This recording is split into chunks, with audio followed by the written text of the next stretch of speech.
नमस्कार, मैं हूं प्रभाकर भारती, एमबीबीएस काउंसलर। स्वागत करता हूं आप सबका। आज की इस वीडियो में बातें करेंगे एक ऐसे राज्य के बारे में जो कि अब तक क्लोज स्टेट हुआ करता था, लेकिन इस सेशन के लिए यहां पे ओपन सीटें भी हैं। हालांकि जो फीस होगी वो बहुत ज़्यादा हो सकती है, फीस को लेके और ज़्यादा अपडेट्स आने बाकी हैं, लेकिन ये जो न्यूज़ है काफ़ी सारे स्टूडेंट को राहत दे सकती है। बात करें अगर अच्छे एकेडमिक्स की, कर्नाटक नंबर 1 पे आता है, लेकिन इसके बाद महाराष्ट्र का नाम आता है। कई सारी डीम्ड यूनिवर्सिटीज़ हैं महाराष्ट्र में जिस पे कि आप एमसीसी के थ्रू एडमिशन ले सकते हैं। वहीं जो प्राइवेट कॉलेजेस थे वहाँ पे आउटसाइडर्स अलाउड नहीं होते थे, लेकिन 2020 के सेशन में आउटसाइडर्स को अलाउ किया गया है। एक इंस्टीट्यूशनल कोटा है वहाँ पे 15%, जो कि अब तक एनआरआई के लिए हुआ करता था। इस बार वहाँ पे आउटसाइडर स्टूडेंट भी अप्लाई कर सकते हैं।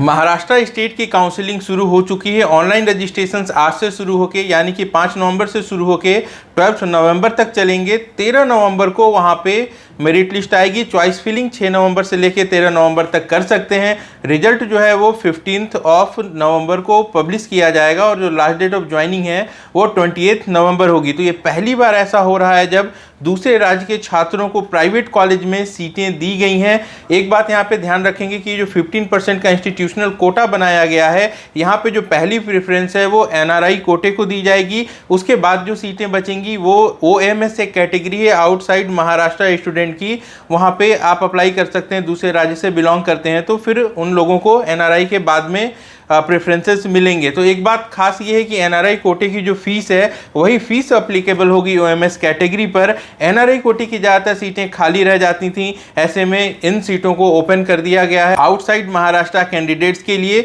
वहाँ के जो लोकल स्टूडेंट के लिए प्राइवेट कॉलेजेस में फीस है वो 7 से 10 लाख 11 लाख रुपए प्रति वर्ष की हुआ करती है, लेकिन जो एनआरआई की फीस है वो एवरेज 30 से 40 लाख रुपए प्रति वर्ष की है। यही एनआरआई की जो फीस होगी यही एप्लीकेबल होगी ओएमएस कैटेगरी के लिए।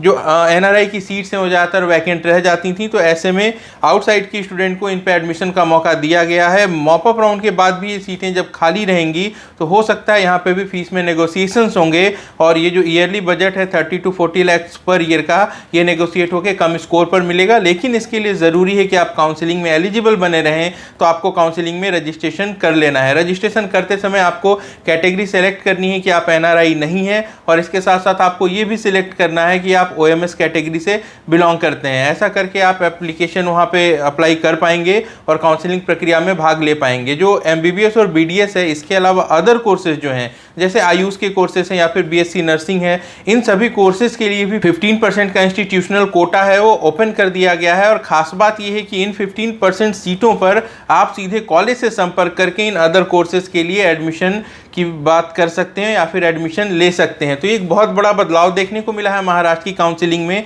जो वहाँ के लोकल स्टूडेंट हैं उनके लिए भी एक नई बात ये हुई है कि वहाँ जो 70 और 30% का रीजनल रिजर्वेशन हुआ करता था उसे खत्म कर दिया गया है। इसी बात को लेकर कुछ कोर्ट पे मैटर चल रहा था जिसमें फाइनल डिसीजंस आने अभी बाकी हैं, लेकिन फिलहाल इस रिजर्वेशन को खत्म किया गया है। और जो सबसे बड़ा बदलाव है वो ये है कि आउटसाइडर्स को मौका दिया जा रहा है महाराष्ट्र में। अब तक ये बिल्कुल पहली बार हुआ है। इससे पहले तक प्राइवेट कॉलेजेस के लिए दूसरे राज्य के छात्र एलिजिबल नहीं होते थे। जो डीम्ड यूनिवर्सिटीज़ हैं वो सेंट्रल हैं, वहाँ पे तो एमसीसी के थ्रू एडमिशन ले सकते थे, लेकिन ये पहला मौका होगा जब स्टूडेंट ओएमएस कैटेगरी के थ्रू प्राइवेट कॉलेजेस में भी एडमिशन ले पाएंगे। महाराष्ट्र में लगभग 16 से 18 प्राइवेट कॉलेजेस होंगे जिनमें 2000 से 2200 के तकरीबन सीटें होंगी। अगर इनके 15% की बात करें तो 300 से 350 सीटें जो हैं ये ओएमएस कैटेगरी के लिए अवेलेबल होंगी। जो एनआरआई कैटेगरी है इसमें बहुत कम एप्लीकेंट्स होते हैं, तो ऐसे में जितनी भी ये सीटें हैं इनमें ओएमएस कैटेगरी के ही एडमिशन्स होंगे। अगर आप भी इंटरेस्टेड हैं, अगर कम स्कोर भी है और आप हाई फीस